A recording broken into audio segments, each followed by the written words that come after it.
श्रीगणेशाय नमः। ॐ अस्य श्रीपञ्चमुखहनुमत्कवचमन्त्रस्य ब्रह्मा ऋषिः गायत्री छन्दः पञ्चमुखविराट हनुमान् देवता ह्रीं बीजं श्रीं शक्तिः क्रौं कीलकं क्रूं कवचं क्रैं अस्राय फट् इति दिग्बन्धः। श्रीगरुड उवाच अथ ध्यानं प्रवक्ष्यामि शृणु सर्वाङ्गसुन्दर यत्कृतं देवदेवेन ध्यानं हनुमतः प्रियं पञ्चवक्त्रं महाभीमं त्रिपञ्चनयनैर्युतं बाहुर्भिर्दशभिर्युक्तं सर्वकामार्थसिद्धिदं।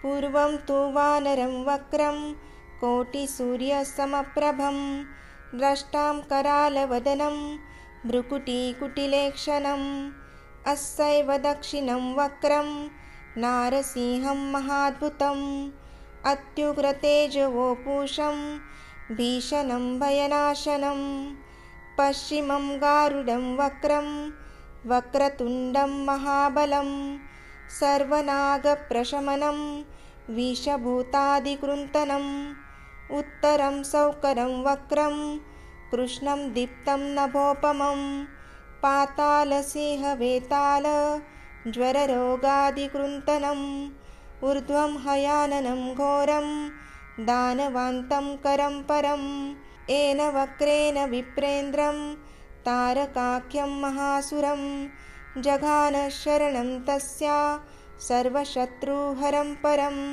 ध्यात्वा पञ्चमुखं रुद्रं हनुमन्तं दयानिधिं खड्गं त्रिशूलं खट्वाङ्गं पाशमङ्कुशपर्वतं मुष्टिं कौमोदकीं वृक्षं धारयन्तं कमण्डलुं भिन्दिपालं ज्ञानमुद्रा दशभिर्मुनिपुङ्गवम् एतान्यायुधजालानि धारयन्तं भजाम्यहं प्रेतासनोपविष्टं तं सर्वाभरणभूषितं दिव्यमाल्याभरधरं दिव्यगन्धानुलेपनं सर्वाश्चर्यमयं देवं हनुमद्विश्वतोमुखं पञ्चास्यमच्युत अनेकविचित्रवर्णवक्रं शशाङ्कशिखरं कपिराजवर्यं पीताम्बरादिमुकुटे रूपशोभिताङ्गं पिङ्गाक्षमाद्यमनिशं मनसा स्मरामि मर्कटेशं महोत्साहं सर्वशत्रुहरं परं शत्रुं संहरमारक्षं श्रीमन्नापदमुद्धर। ॐ हरिमर्कटमर्कटमन्त्रमिदं परिलिख्यति लिख्यति वामतले यदि नश्यति नश्यति शत्रुकुलं यदि मुञ्चति मुञ्चति वामलता। ॐ हरिमर्कटाय स्वाहा। ॐ नमो भगवते पञ्चवदनाय पूर्वकपिमुखाय सकलशत्रुसंहारकाय स्वाहा।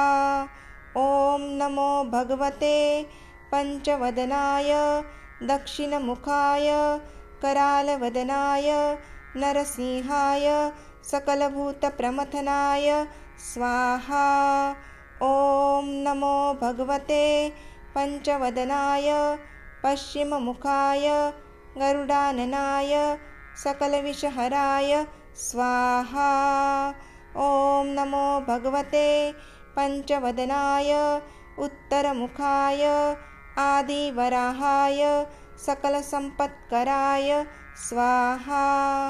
ॐ नमो भगवते पञ्चवदनाय ऊर्ध्वमुखाय हयग्रीवाय सकलजनवशकराय स्वाहा।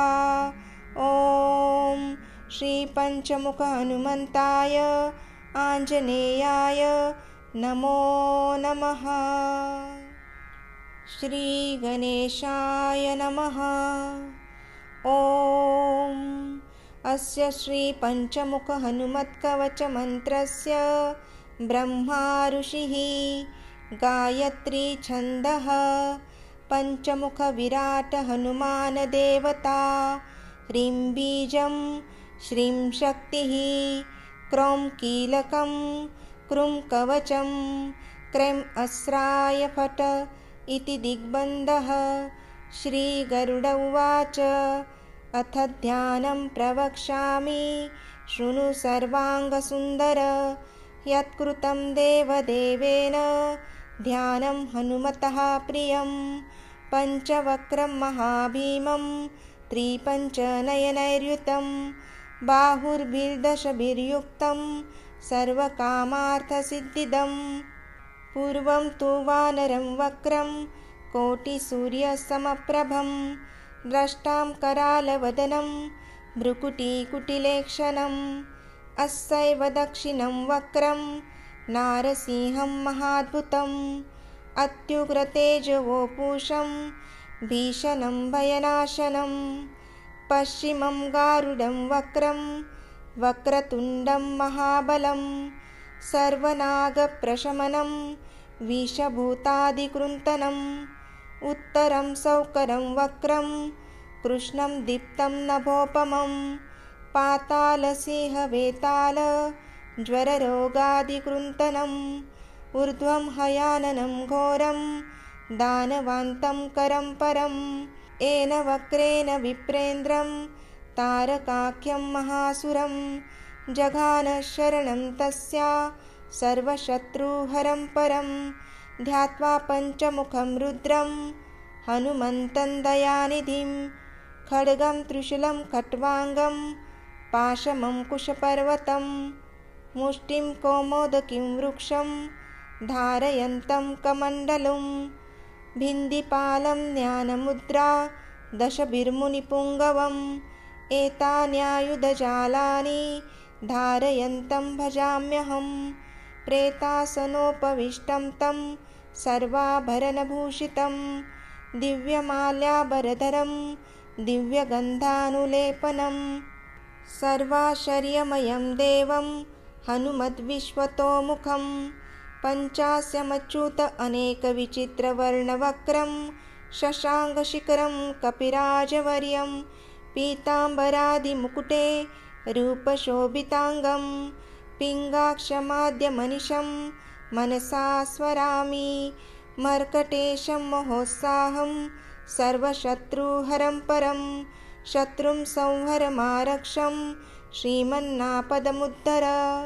ॐ हरिमर्कटमर्कटमन्त्रमिदं परिलिख्यति लिख्यति वामतले यदि नश्यति नश्यति शत्रुकुलं यदि मुञ्चति मुञ्चति वामलता। ॐ हरिमर्कटाय स्वाहा। ॐ नमो भगवते पञ्चवदनाय पूर्वकपिमुखाय सकलशत्रुसंहारकाय स्वाहा।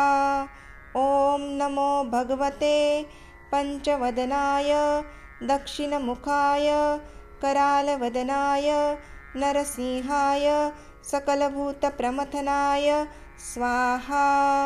ॐ नमो भगवते पञ्चवदनाय पश्चिममुखाय गरुडाननाय सकलविषहराय स्वाहा। ॐ नमो भगवते पञ्चवदनाय उत्तरमुखाय आदिवराहाय सकलसम्पत्कराय स्वाहा। ॐ नमो भगवते पञ्चवदनाय ऊर्ध्वमुखाय हयग्रीवाय सकलजनवशकराय स्वाहा। ॐ श्रीपञ्चमुख हनुमन्ताय आञ्जनेयाय नमो नमः। श्रीगणेशाय नमः। ॐ अस्य श्रीपञ्चमुख हनुमत्कवचमन्त्रस्य ब्रह्मा ऋषिः गायत्री छन्दः पञ्चमुख विराट हनुमान देवता ह्रीं बीजं श्रीं शक्तिः क्रौं कीलकं क्रूं कवचं क्रैं अस्राय फट् इति दिग्बन्धः। श्रीगरुड उवाच अथ ध्यानं प्रवक्ष्यामि शृणु सर्वाङ्गसुन्दर। यत्कृतं देवदेवेन ध्यानं हनुमतः प्रियं पञ्चवक्त्रं महाभीमं त्रिपञ्चनयनैर्युतं बाहुर्भिर्दशभिर्युक्तं सर्वकामार्थसिद्धिदं पूर्वं तु वानरं वक्रं कोटिसूर्यसमप्रभं द्रष्टां करालवदनं भ्रुकुटीकुटिलेक्षणम् अस्यैव दक्षिणं वक्रं नारसिंहं महाद्भुतम् अत्युग्रतेजवोपूषं भीषणं भयनाशनं पश्चिमं गारुडं वक्रं वक्रतुण्डं महाबलं सर्वनागप्रशमनं विषभूतादिकृन्तनम् उत्तरं सौकरं वक्रं कृष्णं दीप्तं नभोपमं पातालसिंहवेताल ज्वररोगादिकृन्तनम् ऊर्ध्वं हयाननं घोरं दानवान्तं करं परं येन वक्रेण विप्रेन्द्रं तारकाख्यं महासुरं जघान शरणं तस्या सर्वशत्रुहरं परं ध्यात्वा पञ्चमुखं रुद्रं हनुमन्तं दयानिधिं खड्गं त्रिशूलं खट्वाङ्गं पाशमङ्कुशपर्वतं मुष्टिं कौमोदकीं वृक्षं धारयन्तं कमण्डलुं भिन्दिपालं ज्ञानमुद्रा दशभिर्मुनिपुङ्गवम् एतान्यायुधजालानि धारयन्तं भजाम्यहं प्रेतासनोपविष्टं तं सर्वाभरणभूषितं दिव्यमाल्याभरधरं दिव्यगन्धानुलेपनं सर्वाश्चर्यमयं देवं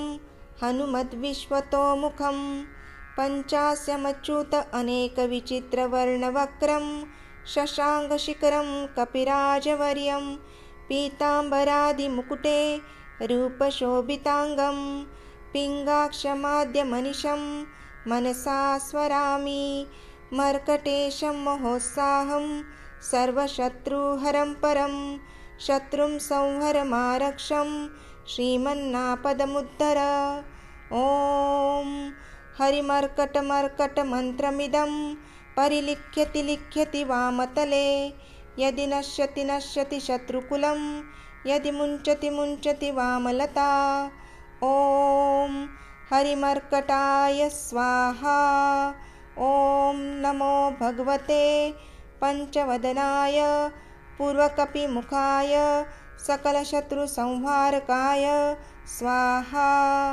ॐ नमो भगवते पञ्चवदनाय दक्षिणमुखाय करालवदनाय नरसिंहाय सकलभूतप्रमथनाय स्वाहा ॐ नमो भगवते पञ्चवदनाय पश्चिममुखाय गरुडाननाय सकलविषहराय स्वाहा ॐ नमो भगवते पञ्चवदनाय उत्तरमुखाय आदिवराहाय सकलसम्पत्कराय स्वाहा ॐ नमो भगवते पञ्चवदनाय ऊर्ध्वमुखाय हयग्रीवाय सकलजनवशकराय स्वाहा ॐ श्रीपञ्चमुखहनुमन्ताय आञ्जनेयाय नमो नमः।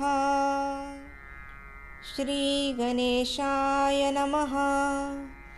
ॐ अस्य श्रीपञ्चमुखहनुमत्कवचमन्त्रस्य ब्रह्मा ऋषिः गायत्री छन्दः पञ्चमुखविराट हनुमानदेवता ह्रीं बीजं श्रीं शक्तिः क्रौं कीलकं क्रूं कवचं क्रैं अस्राय फट् इति दिग्बन्धः।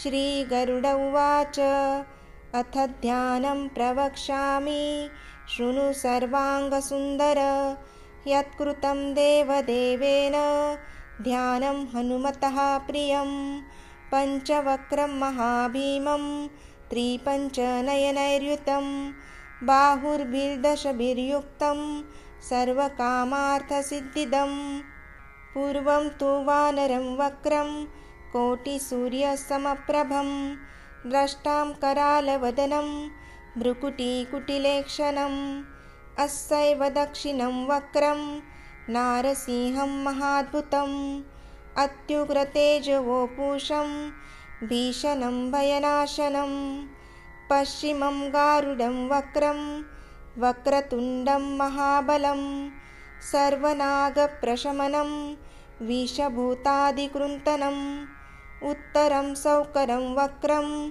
कृष्णं दीप्तं नभोपमं पातालसिंहवेताल ज्वररोगादिकृन्तनम् ऊर्ध्वं हयाननं घोरं दानवान्तं करं परं येन वक्रेण विप्रेन्द्रं तारकाख्यं महासुरं जघान शरणं तस्या सर्वशत्रुहरं परं ध्यात्वा पञ्चमुखं रुद्रं हनुमन्तं दयानिधिं खड्गं त्रिशूलं खट्वाङ्गं पाशमङ्कुशपर्वतं मुष्टिं कौमोदकीं वृक्षं धारयन्तं कमण्डलुं भिन्दिपालं ज्ञानमुद्रा दशभिर्मुनिपुङ्गवम् एतान्यायुधजालानि धारयन्तं भजाम्यहं प्रेतासनोपविष्टं तं सर्वाभरणभूषितं दिव्यमाल्याभरधरं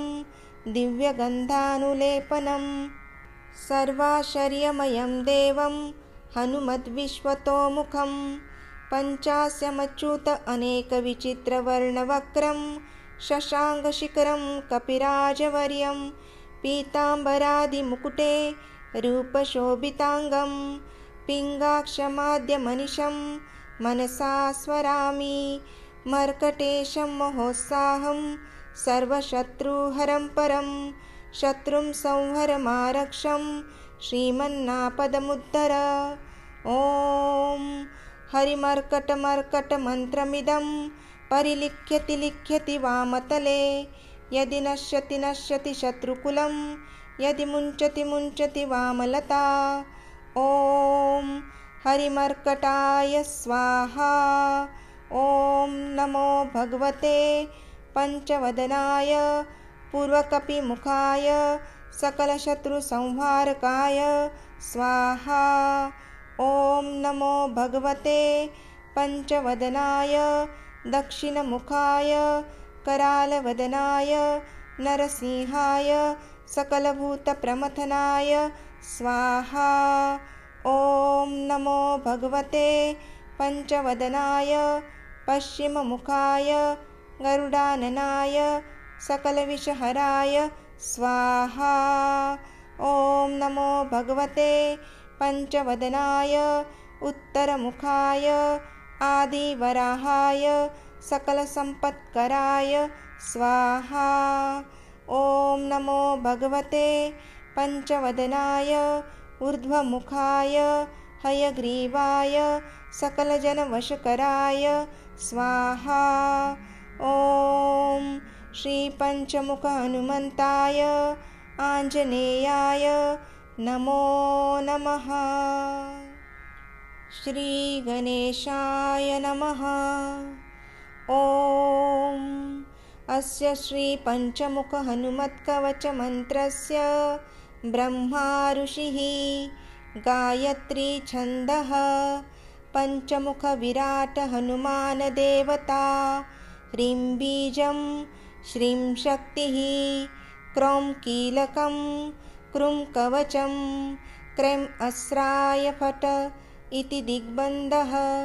श्रीगरुड उवाच अथ ध्यानं प्रवक्ष्यामि शृणु सर्वाङ्गसुन्दर यत्कृतं देवदेवेन ध्यानं हनुमतः प्रियं पञ्चवक्रं महाभीमं त्रिपञ्चनयनैर्युतं बाहुर्भिर्दशभिर्युक्तं सर्वकामार्थसिद्धिदं पूर्वं तु वानरं वक्रं कोटिसूर्यसमप्रभं द्रष्टां करालवदनं भ्रुकुटीकुटिलेक्षणम् अस्यैव दक्षिणं वक्रं नारसिंहं महाद्भुतम् अत्युग्रतेजवोपूषं भीषणं भयनाशनं पश्चिमं गारुडं वक्रं वक्रतुण्डं महाबलं सर्वनागप्रशमनं विषभूतादिकृन्तनम् उत्तरं सौकरं वक्रं कृष्णं दीप्तं नभोपमं पातालसिंहवेताल ज्वररोगादिकृन्तनम् ऊर्ध्वं हयाननं घोरं दानवान्तं करं परम् येन वक्रेण विप्रेन्द्रं तारकाख्यं महासुरं जघान शरणं तस्या सर्वशत्रुहरं परं ध्यात्वा पञ्चमुखं रुद्रं हनुमन्तं दयानिधिं खड्गं त्रिशूलं खट्वाङ्गं पाशमङ्कुशपर्वतं मुष्टिं कौमोदकीं वृक्षं धारयन्तं कमण्डलुं भिन्दिपालं ज्ञानमुद्रा दशभिर्मुनिपुङ्गवम् एतान्यायुधजालानि धारयन्तं भजाम्यहं प्रेतासनोपविष्टं तं सर्वाभरणभूषितं दिव्यमाल्याभरधरं दिव्यगन्धानुलेपनं सर्वाश्चर्यमयं देवं हनुमद्विश्वतोमुखं पञ्चास्यमच्युत अनेकविचित्रवर्णवक्रं शशाङ्कशिखरं कपिराजवर्यं पीताम्बरादिमुकुटे रूपशोभिताङ्गं पिङ्गाक्षमाद्यमनिशं मनसा स्मरामि मर्कटेशं महोत्साहं सर्वशत्रुहरं परं शत्रुं संहरमारक्षं श्रीमन्नापदमुद्धर ॐ हरिमर्कटमर्कटमन्त्रमिदं परिलिख्यति लिख्यति वामतले यदि नश्यति नश्यति शत्रुकुलं यदि मुञ्चति मुञ्चति वामलता ॐ हरिमर्कटाय स्वाहा ॐ नमो भगवते पञ्चवदनाय पूर्वकपिमुखाय सकलशत्रुसंहारकाय स्वाहा ॐ नमो भगवते पञ्चवदनाय दक्षिणमुखाय करालवदनाय नरसिंहाय सकलभूतप्रमथनाय स्वाहा ॐ नमो भगवते पञ्चवदनाय पश्चिममुखाय गरुडाननाय सकलविषहराय स्वाहा ॐ नमो भगवते पञ्चवदनाय उत्तरमुखाय आदिवराहाय सकलसम्पत्कराय स्वाहा ॐ नमो भगवते पञ्चवदनाय ऊर्ध्वमुखाय हयग्रीवाय सकलजनवशकराय स्वाहा ॐ श्रीपञ्चमुख हनुमन्ताय आञ्जनेयाय नमो नमः हरि ओम्।